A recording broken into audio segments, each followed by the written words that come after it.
Jonah Armand had trained for isolation, but nothing prepared him for this silence. His shuttle had fallen through the upper clouds of Veldernine like a dying bird, its engines screaming until the sound faded into thin air. When he crawled from the wreckage, the world around him looked like something born from a dream. Silver-purple grass that rippled like water, mountains shaped like sleeping beasts, and two suns hanging in a bruised sky. The air smelled faintly of iron. His suit's oxygen reserves blinked a warning. He tapped his wrist pad again to signal. The array was gone, probably scattered miles behind him. He was alone, at least until the trembling began. At first it felt like distant thunder rolling through the soil. Then came the rhythm-heavy, deliberate steps. Jonah's instincts screamed at him to hide, but the landscape offered nothing taller than his waist. He pressed himself into a shallow dip and waited. Shapes rose through the fog. Silhouettes taller than any machine he had ever seen walking upright. They carried long staffs made from some shining crystal wood. The figures came closer until details formed broad shoulders, long limbs, skin that shimmered faintly in the light. They were women, though women seemed too small a word. They were giants, towering more than 20 meters tall. Jonah's breath caught. He remembered reading about rumors of an uncontacted species on Veldernine, but most scientists had dismissed it as myth. Yet here they were, walking with grace, their faces both alien and human at once. The front figure stopped. Her eyes, the color of molten gold, searched the ground until they found him. Jonah's heart hammered. She spoke a sound like wind over stone, deep and musical. He couldn't understand the words, but the tone was not anger. It was curiosity. The giantess knelt down slowly, and Jonah saw his reflection in her eyes. She said another word, softer this time. Jonah stood up, legs shaking. "I'm not your enemy," he said. Of course she couldn't understand him. Still, she tilted her head, repeating the phrase back awkwardly. "Not enemy." "At." The moment was fragile, like glass balancing on an edge. Jonah raised both hands to show peace. The giantess nodded, then gestured to the others. They formed a wide circle around him, murmuring in their thunder-soft language. A younger one ran forward, carrying something that glowed, faintly a carved stone tablet with markings that looked half scientific, half artistic. She offered it to him with both hands, as if giving a gift. Jonah hesitated, then accepted. The symbol etched into its center resembled running water. When the leader saw him touch it, her expression changed relief, almost joy. She spoke again, this time pointing toward the distant hills. Jonah followed her gesture and noticed a faint shimmer, a massive structure half buried in the land, shaped like channels or aqueducts. The air above it shimmered with heat distortion, Jonah realized. They were showing him something, perhaps the problem they wanted solved. He pointed at the damaged structure and then at his own chest. "You want me to fix that?" The leader blinked, then repeated the gesture exactly. Her lips formed the human word slowly, "Fix." That single sound broke the barrier. The giantesses murmured with excitement. Jonah could not stop himself from smiling. For the first time since the crash, hope flickered inside him. They led him across the plains toward their settlement. The march felt endless. Each of their strides equaled 10 of his, yet they slowed to match his pace. Their city was unlike anything he had imagined. Enormous platforms carved into cliffs, suspended by roots thicker than towers. Homes were woven from glowing fibers that pulsed faintly like veins. Beneath everything ran the same carved water channels he had seen earlier. But many were dry and cracked. The leader stopped before a tall archway. It was covered in vines, and placed her palm upon a symbol etched into the stone. The vines retreated as if alive, revealing a chamber filled with soft light. Inside were figures even larger, elder giantesses, their hair silver and eyes deep as oceans. Jonah was guided to the center of the chamber. The leader, he learned her name later, was Us. He spoke to the elders in long melodic phrases. Their eyes shifted toward him, some filled with doubt, others with curiosity. One elder struck her staff against the ground, sending a dull echo through the room. Ush's voice rose in protest, passionate and determined. Jonah didn't need to know their language to understand. She was defending him. Finally, the oldest elder lifted a hand and the argument stopped. She reached toward Jonah, offering him a fragment of polished metal shaped like a droplet. He took it carefully. The elder spoke a short sentence. Asha translated the one word she knew, promise. Jonah pressed the metal droplet to his heart. I promise, he said softly. The elder nodded once. The chamber brightened. Later that evening, Osha showed him where he could rest a hollow within the roots of a tree that hummed faintly with energy. He ate from his ration pack while the giantess watched curiously, clearly wondering why his food looked like clay. To be polite, she shared her own meal, a crystal fruit that smelled like citrus and honey. It filled his lungs with warmth. Through gestures and a few learned words, they began to communicate. Asha told him, haltingly, about the blight. The tribe's sacred water, once flowing endlessly through the stone channels, had turned bitter. Crops shriveled. Even their great beasts fled the valley. They believed the sickness came from metal under earth, something buried deep where only the small could go. Jonah's engineer mind pieced the clues together. Maybe a toxic spill, or industrial residue from an old human mining site. He checked his damaged scanner, rerouted its power, and managed to get a partial reading. The soil, indeed, held traces of synthetic compounds, old human tech. Guilt hit him like a stone. He looked up at Asha, her golden eyes filled with quiet faith. We caused this, he whispered, though she couldn't understand. That night he couldn't sleep. He kept hearing the tribe's slow, rhythmic songs outside their way of keeping the spirits calm. Jonah stared at the alien stars above and thought about Earth, about how humanity kept expanding without looking back. Maybe this time, one man could make a difference. The next morning, Asha brought him to the edge of the ruined waterway. The channel's walls were carved with symbols of flowing rivers and stars. Cracks split the stone. A foul smell rose from within. Jonah knelt beside it, scanning with his wristpad. He explained through gestures that he needed metal, wires, and heat. Asha immediately barked an order, and several younger giantesses ran off to fetch the materials. Jonah spent hours building a crude purifier from his shuttle's parts filters made from fiber roots, powered by a small solar cell. When he dropped it into the water, the dark color began to fade slightly. The giantesses gasped, as if witnessing a miracle. Asha knelt beside him, smiling for the first time. Water. Live, she said carefully. Jonah smiled back. Water lives. It was a small success, but enough to ignite hope. When dusk arrived, the sky turned copper and violet. The tribe gathered to celebrate the first sign of clear water. They drummed on hollow stones. The sound echoed across the valley. Jonah sat near the fire, exhausted, surrounded by beings who could crush him with a finger yet treated him like kin. Asha placed the carved tablet beside him, the one she had given him on the plains. She pointed to the symbol again, then to him and said, "Human heart." Jonah didn't understand the grammar, but the meaning was clear. Humanity's heart could heal as well as harm. He watched the firelight dance across their faces and realized how fragile the piece was. The purifier would not last forever, and he had little equipment left. But the tribe believed in him now. That belief was heavier than any burden he had carried before. As the night deepened, Shah raised her staff to the stars and sang in her language a slow, haunting song of rivers returning and darkness lifting. Jonah didn't know the words, but he felt them. He closed his eyes, letting the melody sink into him. Tomorrow, he would go back to the wreck and find the rest of his tools. Tomorrow he would try to fix the world his people had broken. But tonight, he sat among giants who saw him not as prey or threat but as a promise. And for the first time since his crash, Jonah Armin smiled. The next morning came bright and sharp. The twin suns hung low, painting the sky gold and pink. Jonah woke early, his body aching but his mind alert.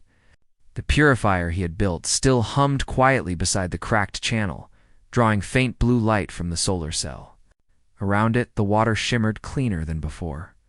It was small progress, but it meant hope. Asha and several younger giantesses were already watching him work. Their eyes followed every movement as he tested the readings on his wristpad. Still improving, he murmured. Asha tilted her head, repeating softly, still, improve. Jonah smiled. She was learning. He knew this was only the beginning.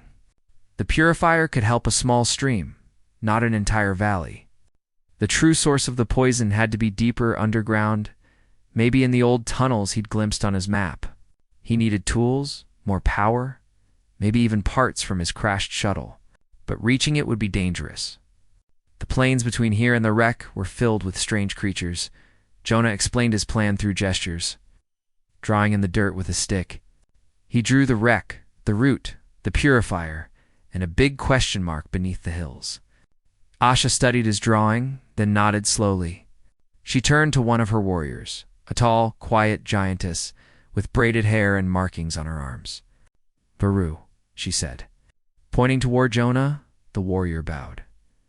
Jonah understood Varu would go with him. They left at sunrise. The landscape stretched wide and silent, the purple grass whispering around their legs. Varu moved like a mountain that had learned patience. She watched everything: the sky, the ground, the horizon. Jonah felt strangely safe beside her. When they reached the first ridge, Jonah saw the broken shape of his shuttle lying in the valley below, still half smoking. He felt a twist of sadness. It looked so small, so fragile compared to the vastness of this planet. As they approached, the air grew heavier. A smell of burned metal and ozone lingered. Jonah climbed inside through a cracked hull plate, searching for what remained. He found half a toolbox, a small fusion battery, and his old engineering drone, its wings bent but still functional. He powered it on, and to his surprise, the little machine blinked and floated weakly. "Welcome back," he whispered. Varu crouched outside, curious.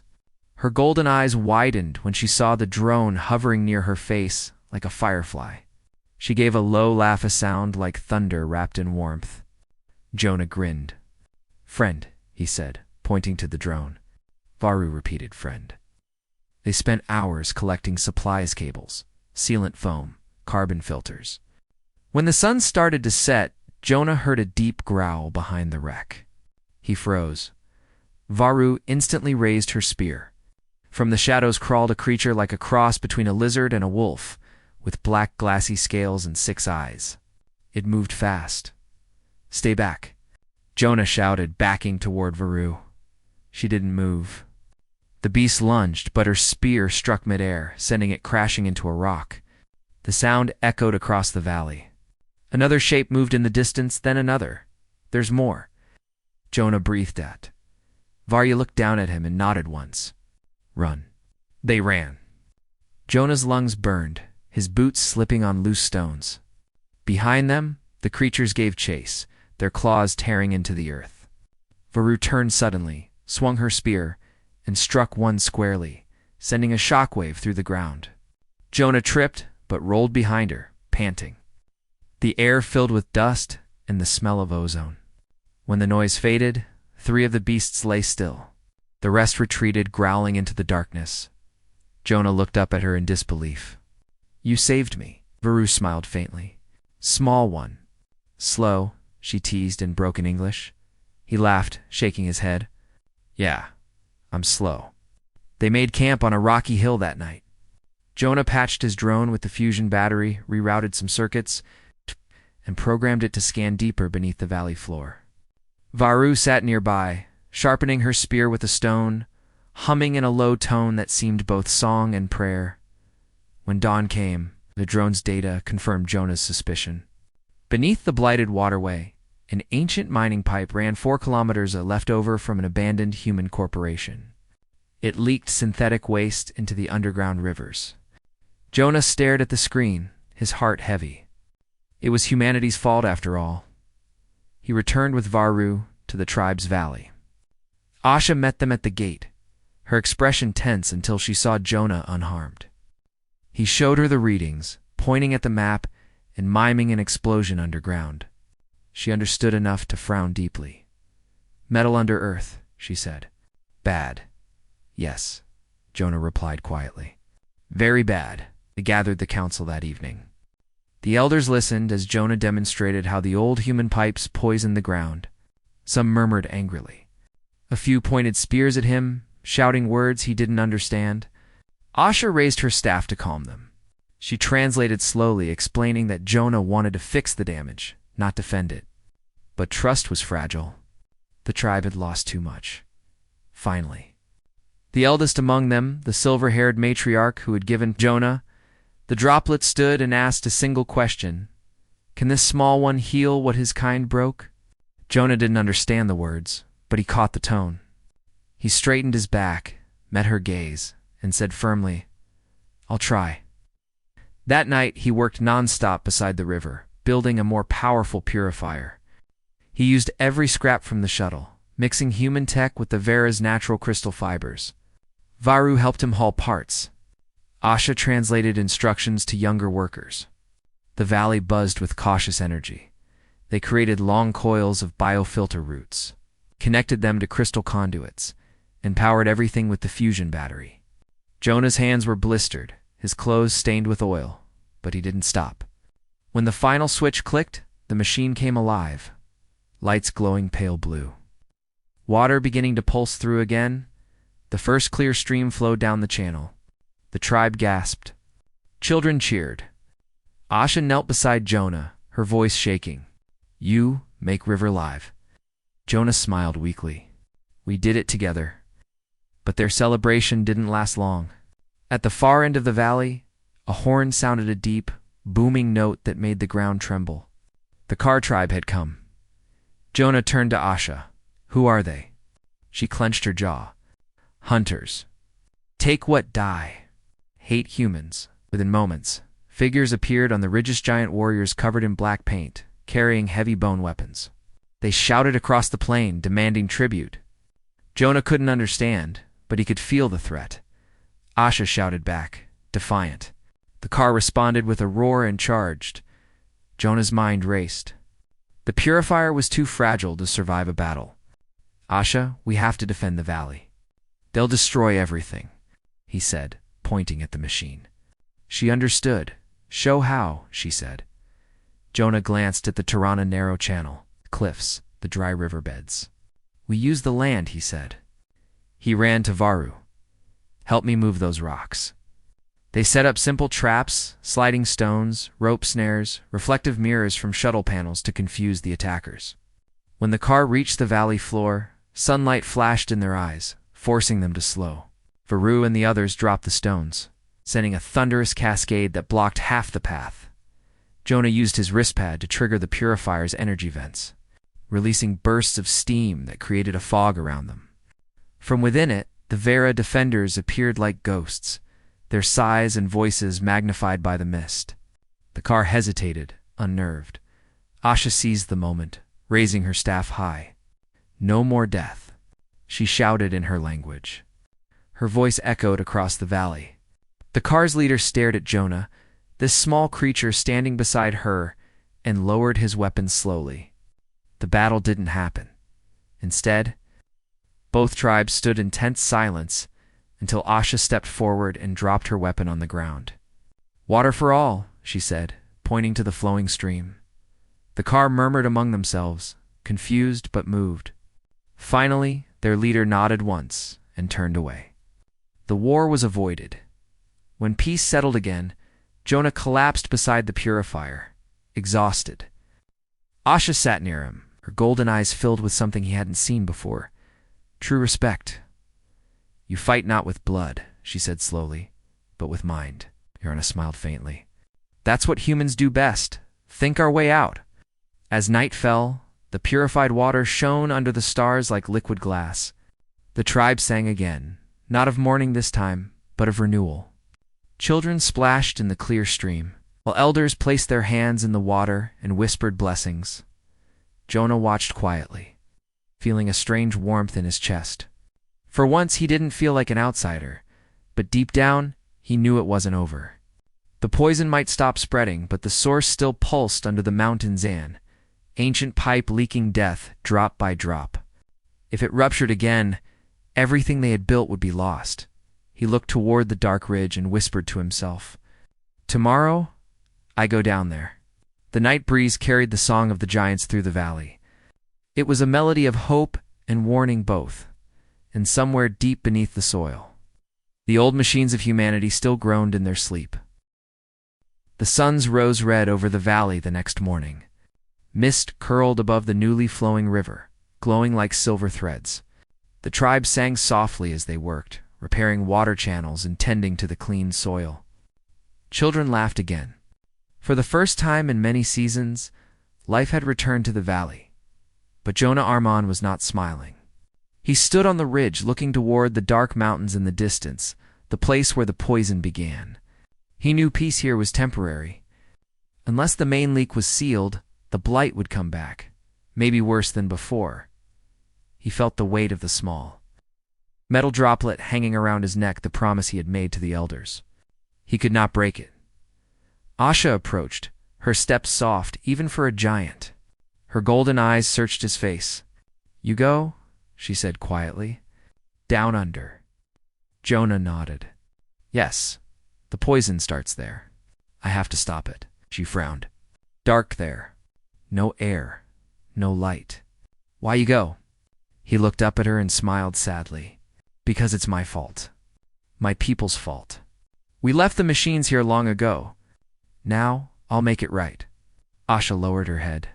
"Then I go with you." Jonah shook his head quickly. "No, you're too big for those tunnels. I'll go alone. I just need help reaching the mountain's base." Baru joined them, holding her crystal spear. "We take you," she said simply. They left at noon with a small group of Vera warriors. The valley stretched behind them like a field of light, alive again. Ahead, the mountains rose tall and dark, their sides carved with ancient scars from the old mining days. Jonah could almost hear the echoes of human machines buried beneath the stone drills, pipes, engines that had once carved greedily into the world. When they reached the mouth of the tunnel, the air turned cold and heavy. The ground was black glass, melted long ago by mining heat. Jonah switched on his wrist light and looked down the slope. The tunnel was narrow, twisting, and silent. "This is where I go," he said. "VA, are you crouched to look inside?" "Small path. Not for us." Jonah smiled. "That's why I fit." Asha touched the metal droplet around his neck and whispered something in her language. He didn't understand the words, but the warmth in her tone made his chest tighten. He climbed into the darkness. The tunnel felt endless. His light flickered off old steel walls, rusted and cracked. Strange green fungi glowed faintly where water dripped. The smell of chemical dust was strong. Jonah covered his mouth and moved slowly, checking his scanner. The deeper he went, the stronger the readings became.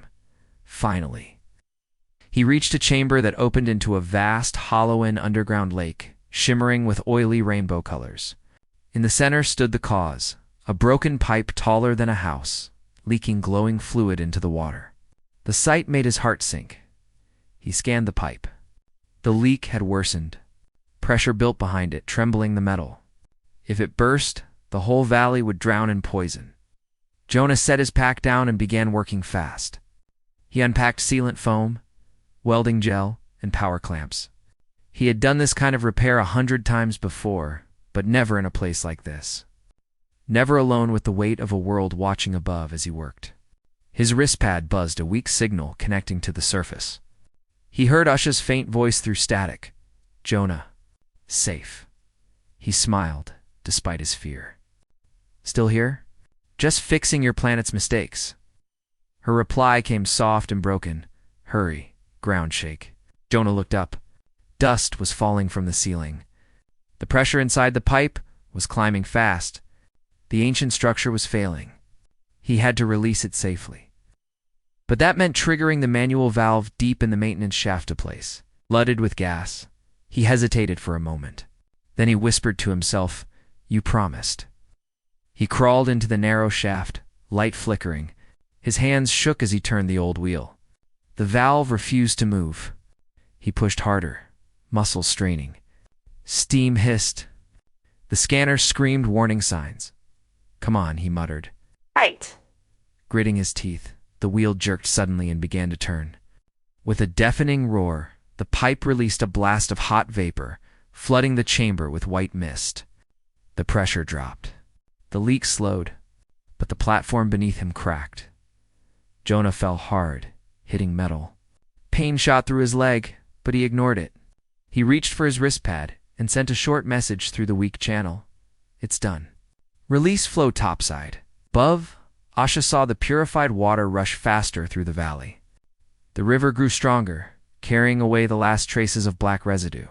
The tribe cheered, unaware of what Jonah faced below. Inside the tunnel, the mist thinned. Jonah limped to his purifier module and activated the final sealant charge. Blue light spread over the pipe like frost, sealing the cracks. The toxic glow faded. He sank to his knees, exhausted, breathing hard. His oxygen meter blinked low. The air was too thin now. He looked around the silent chamber, an ancient ruin of human greed. Machines rusted, lights dead. But above all, he saw the clear water beginning to form tiny streams through the stone. Life would return. He smiled faintly. Guess we finally gave something back, he whispered. Then darkness took him. When he awoke, he was lying on warm ground. The sky above him was golden, and the sound of flowing water filled his ears. He blinked slowly and saw Usha's face leaning over him. Her enormous eyes were filled with tears. You live, she said softly. Jonah coughed, realizing he was wrapped in thick vinacloth. Barely, he said, voice weak. Did it work? Asha turned and pointed. Beyond her, the river ran clear and bright, splitting into dozens of shining channels. The soil glowed with life. Flowers, real flowers, had begun to bloom again. The valley lives. She said. Jonah tried to sit up, but pain shot through his leg. Asha carefully lifted him in her hands, her touch gentle as air. Around them, the tribe gathered, singing the song of renewal. Varu raised her spear high, shouting Jonah's name in their language. The echo rolled across the hills. The matriarch approached, her silver hair flowing in the wind. She looked down at Jonah with deep respect and said a single word. Kin. Jonah didn't need a translation. They built him a small shelter near the river's edge, where he could rest and recover. During the next days, he watched the Viera rebuild their world stone by stone, seed by seed. The purified water fed new crops. The sky grew clear. The Car tribe even returned, bringing gifts of carved crystals and thanks. The valley had become a place of peace. Jonah taught them how to maintain the purifiers and record readings on simple devices. The Vera, in turn, taught him songs, symbols, and how to read the stars of their world. But deep down, Jonah knew he couldn't stay forever. One night, he called Asha to the riverbank. The water shimmered under the moons. I need to go, he said softly. My people need to know what happened here. We can't let this happen again. Usha's face fell. You leave? He nodded. Yes, but I'll send word. I'll make sure others come not to take, but to learn and help. For a long moment, she said nothing. Then she reached into the water and pulled out a small crystal flower. For you, she said. So you remember? Human heart strong. Jonah took it carefully. In yours, he said. Stronger than any I've known. The next morning, the tribe gathered at the valley gate. The repaired shuttle stood ready, its engines rebuilt with Vera crystals. As Jonah stepped inside, he looked one last time at the giantesses who had become his family. Asha raised her staff to the sky. Go, Jonah Armon, she said in clear, steady English. You are Vera now. The engines roared. Dust swirled around the valley. Jonah lifted off slowly, watching the figures below grow smaller, their golden eyes shining like stars from high above. The valley looked like a ribbon of green cutting through endless purple plainsa. Scar turned into hope. He set a course for orbit, sending a final message to Earth. Veldranine is alive again. We owe them more than we can ever repay. As the planet faded behind him, Jonah smiled. For the first time in years, he felt proud not as an engineer, not as a survivor, but as a human who had finally chosen to heal rather than harm, and far below, under two suns, the Veer sang a new song, one that spoke of a small man with a great heart, who came from the stars to give them back their future.